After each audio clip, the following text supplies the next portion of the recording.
Mademoiselle, monsieur, bonjour, bienvenue pour ce nouveau Téléfoot Vacances. Donc, vous allez voir vraiment au complet les meilleurs moments de cette 7e journée de championnat de France de football. Vous allez voir tous les buts.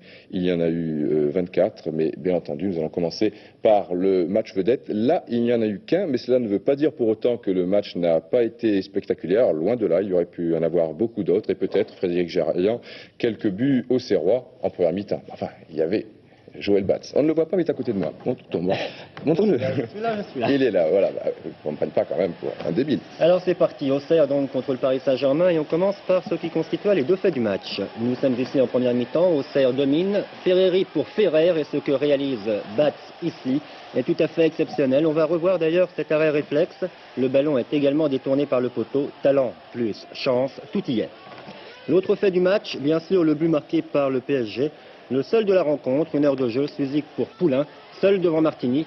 Poulain marque et c'est donc le but de la victoire pour le Paris Saint-Germain. On va revoir également ce but marqué donc en deuxième période, celle que le Paris Saint-Germain a dominée car en première, c'est plutôt Auxerre qui fit le jeu. Alors reprenons donc les choses dans l'ordre avec par exemple en début de match, cette action des Auxerrois.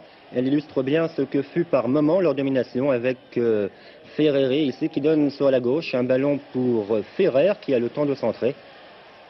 C'est fait. Et à l'arrivée, un dégagement au point de Batz sur une tête de Perdriau. Le ballon un petit peu cafouillé. Il revient dans les pieds de Ferreri qui tire et ballon dévié car il y a eu corner. Ensuite, on ne sait trop par qui. Mais ça a chauffé et ça va chauffer encore sur cette action avec Barret qui déborde et qui a lui aussi le temps de centrer. Tête de Garande, mais Batz est à la réception. Et quand ce n'était pas le gardien parisien, eh bien c'était leur manque de réussite ou de réalisme, comme on voudra, qui empêchait les Auxerrois de conclure, comme ici, avec un bon débordement de Roger Bolli, mais mal terminé, un tir qui passe à côté. Ou autre exemple, cette action partie du camp auxerrois avec le libéro polonais Janas, qui donne à Alain Fiard. Longue balle sur la droite pour Ferreri qui va réussir encore là quelque chose de remarquable lui aussi. Le plus dur est fait, mais Roger Bolli une nouvelle fois place le ballon hors du cadre. Belle occasion pourtant pour Auxerre et au passage et au ralenti. Pour le plaisir, le nôtre et celui de tous les gardiens de but, ce fameux arrêt réussi donc par Batz, émitant 0-0. La deuxième période maintenant, et cette fois, c'est au tour des Parisiens de se montrer les plus dangereux, avec notamment ici Safet Suzik, une position qu'il aime bien. Il s'arrête devant le ballon, il regarde ce qui se passe. Souvent, il fait une ouverture du plat du pied, et puis là, il y va tout seul et il tire finalement à côté. Bref, en cette deuxième mi-temps, les Parisiens, plus frais physiquement et jouant avec davantage de maturité, sont impressionnants, comme ils l'ont souvent été depuis le début de la saison. Ils retrouvent également leur jeu collectif à une touche de balle préconisée par Gérard Houllier. Ce qui profite par exemple ici à Fernandez qui s'avance, qui tire et remarquable parade là également de Bruno Martini, le gardien qui est chargé de remplacer à Auxerre Joël Batz. Et puis là on retrouve Suzik, il va centrer, Fernandez et Vermeulen seront bien près de marquer, il ne restait plus que 2 minutes à jouer et cela aurait été le deuxième but parisien car il y avait longtemps, une demi-heure précisément, que le premier avait été inscrit. Nous le revoyons et un but qui permet donc à Paris de remporter sa 6e victoire en 7 matchs. Il est intéressant, je crois, de signaler que chaque fois que le PSG a évolué depuis le début de la saison, c'est-à-dire 7 fois, chaque fois la rencontre a été passionnante. On l'a vu avec Frédéric à l'instant, c'était le cas aussi à Laval, on l'a remarqué au Parc des Princes. Les adversaires aussi jouent bien et je ne vois pas pourquoi cela ne continuerait pas la semaine prochaine contre Brest. Puis le résultat, là, après tout, on ne sait jamais. Peut-être le premier faux pas parisien, ce serait surprenant. Mais après tout, un faux pas dont profiterait peut-être Bordeaux qui se déplacera à Strasbourg. Bordeaux qui a gagné sur sa pelouse, mais plus difficilement que prévu, devant une assez bonne équipe de Rennes. Nous sommes à la 13e minute. Et un coup franc pour Bordeaux qui joue donc sur la gauche de votre écran. Vous voyez le gaucher Thierry Tussaud, coup franc rapidement joué, un bon tir de Baptiston. Yard ne peut que repousser et c'est Pascal qui est arrivé le premier sur cette action. Un but à 0. Égalisation surprise à la suite d'une mésentente entre Baptiston et Dominique Dropsy. Cela peut arriver, même au meilleur. La preuve, un partout à la 34e minute, mais à 1 minute de la mi-temps. C'est important, c'est bon pour le tableau d'affichage, aussi bon pour le moral des Bordelais. Eh bien, Reinders, toujours de la tête, enfin le plus souvent, c'est l'un de ses points forts, trompe une nouvelle fois Yard, 2-1. En deuxième période, il y aura 2 nouveaux buts, un de chaque côté, chaque fois des coups francs. Celui-ci est quasiment parfait, il est signé Alain Giresse, 3-1. Et vous allez voir maintenant celui d'Oscar Muller. Il n'est pas mal non plus. Plutôt du coup de pied en force, Giresse était de l'intérieur du pied. Bordeaux l'emporte tout de même 3-2. Bordeaux, je vous rappelle, qui est toujours privé de Spetch, Girard et Tigana. Donc ce n'est pas très évident en ce moment pour l'équipe d'Aimé Jacquet. Nous allons faire un petit tour maintenant du côté du stade Grimont-Pré-Joris pour le match Lille-Nantes. Nantes qui tient bien le choc, qui a la meilleure défense. Pourtant une erreur de Brassigliano ici. Bertrand Demann qui sauve à 2 reprises. C'est un petit peu la panique et finalement encore Bertrand Demann. Très bon réflexe sur ce tir de Didot. Nantes, je vous le disais, donc il y a la meilleure défense avec seulement 2 buts encaissés en 7 rencontres. En effet, malgré ce centre de Didot et cette très jolie reprise ici, eh bien les Nantais n'ont pas encaissé de buts hier soir à Lille. Mieux même, ils en ont marqué un. Regardez le très bon travail du Yougoslave Aliodzic. Superbe crochet. Et là, on a l'impression qu'il ne regarde même pas à la sortie du dribble. Si, il y a quand même un petit coup d'œil pour José Touré qui s'est engagé. Vraiment une action parfaite et c'est bien un signe que maintenant ces 2 joueurs sont très complémentaires, se trouvent quasiment les yeux fermés sur le terrain. Et si l'un d'entre eux n'est pas blessé dans la saison, ou les deux, Nantes sera vraisemblablement dans le coup. On enchaîne maintenant avec Le Havre-Brest. Le Havre qui se devait vraiment de l'emporter après sa défaite sur son terrain contre Nice. Une faute de Musseline sur Pain. Il a maintenant du pain sur le planche, donc il faut quand même le transformer. C'est fait, 1-0 à la 72e minute, il était relativement temps. Il restait 28 minutes, et puis on va se retrouver à 2 minutes du coup de sifflet final. On aura encore l'occasion d'agiter les jolis petits drapeaux bleu et blanc. Dégagement de Casanova. Le ballon sur la gauche, Brest qui s'est évidemment légèrement découvert en cette fin de partie, tentant le tout pour le tout. Et regardez, très beau contrôle orienté de l'intérieur du pied dans un trou de souris. Eh bien, Abdel Kribo donne le 2e but et assure le succès du Havre, 2-0.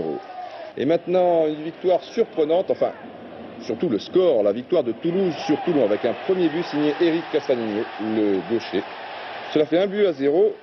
À la 62e minute, tout s'est passé en fait dans la deuxième mi-temps dans cette partie. Ici, un but de Ramos, refusé sans doute pour un hors-jeu de position d'un autre joueur toulonnais. Refusé par l'arbitre, M. Karim Ben Ali. Vous voyez le renversé qui proteste, Alfano et tous les autres. Et sur la contre-attaque, cela est courant au football. Non, sur la contre-attaque, il n'y aura rien du tout. On se retrouve un peu plus tard à la 78e minute. Bien joué de la part de Stopira qui laisse intelligemment à Marcisseau. 2-0, c'est terminé pour Toulon qui va craquer 2 minutes plus tard. Et là, c'est un but superbe et ce que va réaliser Passy est très très fin. Mais vraiment fin. Parce que extérieur du pied gauche sur cette action, petit lobe, c'est fort. 3-0. Pauvres Toulonnais qui vont encaisser un 4e but à la 87e minute. Décidément, Stopira est sans doute parti à la limite du hors-jeu. Boissier s'arrête, il est pris à revers, il lève le bras. Je ne pense pas vraiment que Stopira était hors-jeu au départ. Enfin 3-0 et 4-0. Toulon, c'était un match sans. Cela arrive de temps en temps. Même pour les équipes du haut du tableau. Et dans le bas du tableau, ne parlons pas de Marseille, qui a perdu contre Nancy. Un très bon travail de Pico et une reprise très spectaculaire, superbe, parfaite de Philippe. Tout cela à la 15e minute, 1-0 donc pour Nancy. À Marseille, c'est une surprise. Égalisation tout de même de Diallo à la suite de ce coup franc tiré par Zanon. Diallo qui marque et qui assure comme toujours le spectacle, toujours ce petit coin du terrain. Un partout à la 32e minute. Superbe travail de Martialis comme à ses plus beaux jours. Il revient petit à petit sur le chemin de la forme après sa grave blessure au genou. Lucarne, donc Martialis qui va laisser ici pour Pico. L'arbitre laisse jouer l'avantage, il a raison. Frappe pure, 3-1. C'est quasiment impossible pour Marseille qui va quand même hériter d'un pénalty à la suite de cette fois de D'Angelo sur Zénier. C'est Bril qui le rate. Enfin, c'est D'Angelo qui détourne. Et regardez, nouvelle faute sur Diallo un peu plus tard. Nouveau pénalty sifflé par M. Quignou. Et regardez au milieu, vous voyez maillot jaune, j'espère que vous avez la couleur. C'est Bell, le gardien camerounais. Bon, ça va, vous voulez pas que je le tire? Moi, au Cameroun, je les avais tous réussis. Donc, c'est Zénier et encore D'Angelo. Décidément, ce n'était pas la soirée des Marseillais qui vont réduire la marque néanmoins à la 84e minute par Zénier. Mais il est trop tard et Nancy conservera son petit but d'avance. Victoire de Nancy, 3-2 au stade de Vélodrome où ça commence maintenant à aller très mal. Nice-Nance et un premier but pour Lens marqué par Pagal à la 25e minute. Nous allons revoir la suite de ce joli petit coup franc à 2 et une jolie feinte au passage. Égalisation une minute plus tard par Barrera. Et au départ de l'action, il y avait peut-être, sur la gauche de votre écran, un joueur niçois qui revenait d'une position de hors-jeu. Peut-être même deux. Enfin, il n'influençait peut-être pas l'action aussi, là c'est toujours difficile à interpréter. Un but partout, ce sera le score final. Lens peut peut-être se plaindre de l'arbitrage car il y aura un but de Ramos qui sera refusé pour des raisons qui nous échappent peut-être un petit peu. Peut-être une Joléa qui est sur la même ligne là-bas, donc hors jeu de position. Malheureusement dans cette rencontre, à la suite d'un choc avec Dominguez, eh bien Gaëtan Huard sera victime souffre actuellement d'une commotion cérébrale et quittera le terrain à la 72e minute. Alors que l'on enchaîne très rapidement avec Laval Sochaux et un premier but marqué par Oudjani à la suite d'une faute de Sauzé. Laval qui joue sur la droite en maillot orange et qui attaque avec de la montagne, qui a été superbe paraît-il hier soir. L'équipe titre de la montagne super crack. On le retrouve. Et pourtant beaucoup de Sochaliens. Il réussit à centrer pour Oudjani qui marque encore décidément en grande forme l'ancien Lensois. Et là c'est Youm au deuxième poteau. Vraiment, les Sochaliens s'y prennent très mal. Ils se font encore piéger. C'est un but de la montagne à la 47e minute. Un petit coup de billard. Sochaux rattrape même un pénalty. Stéphane Paille, ici, de l'intérieur du pied. Un petit peu en force. Sochaux qui réduira néanmoins la marque, sauvera l'honneur, comme l'on dit. Mais en fin de partie, à la 82e minute, par Henry.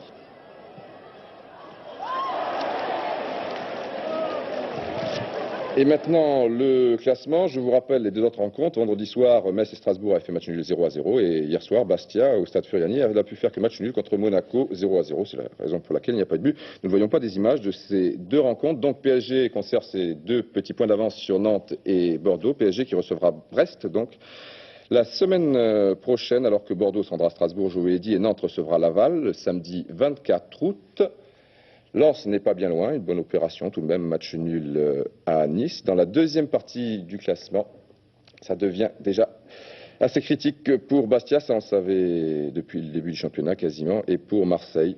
C'est peut-être encore plus surprenant. Bastia, vous le savez, le terrain de Furiani avait été suspendu pour 2 rencontres. Ceci explique peut-être cela. Pour l'instant, rien n'est joué puisque Metz, Rennes, Laval, Nice, Le Havre, Lille, Strasbourg, Brest ne sont qu'à 3 points des derniers et à 3 points des premiers, enfin des 4 cinquièmes. Tout à l'heure, maintenant la deuxième division avec le groupe A, des matchs avancés. Là, il s'agit de la 6e journée. Bon résultat de Cannes à Lyon 0-0. Monceau, là c'est encore plus surprenant, gagne à Montpellier où décidément rien ne va plus en ce moment, 3-1. Et puis Tours. Là aussi, c'est une mauvaise performance pour les Tourangeaux sur la pelouse qui sont tenus en échec par le Red Star. Mulhouse, dans le groupe B, a battu Limoges 2-0 et Bravo Dunkerque 3-0 à l'extérieur devant Angers.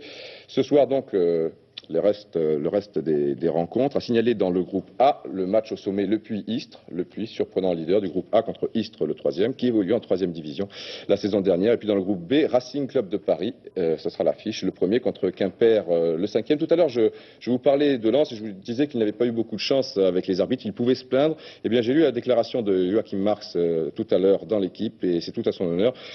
Il a dit qu'il était assez content de l'arbitrage et puis sur une saison, cela s'équilibre et je crois que certains entraîneurs ou présidents pourraient prendre note de ce genre de fair play. Et puis prenez note aussi, si vous êtes dans la région de Montataire, Jean-Pierre Dragzuc me signale que depuis 12 ans, le Standard de Montataire, équipe bien connue dans l'Oise, organise un très joli tournoi international junior. Ça commencera mercredi, ça se terminera dimanche. Il y aura la finale et des équipes superbes, donc tournoi junior. Les Polonais de Biscots, une équipe algérienne, la Fiorentina, vous vous rendez compte, les Spurs, les Anglais de Tottenham, le Racing de Bruxelles. Si vous êtes dans la région, vous ne pouvez pas rater cela. Prochain téléfoot vacances, vous retrouverez tonton Thierry qui sera revenu de Moscou samedi prochain. Au revoir et à bientôt pour de nouvelles aventures.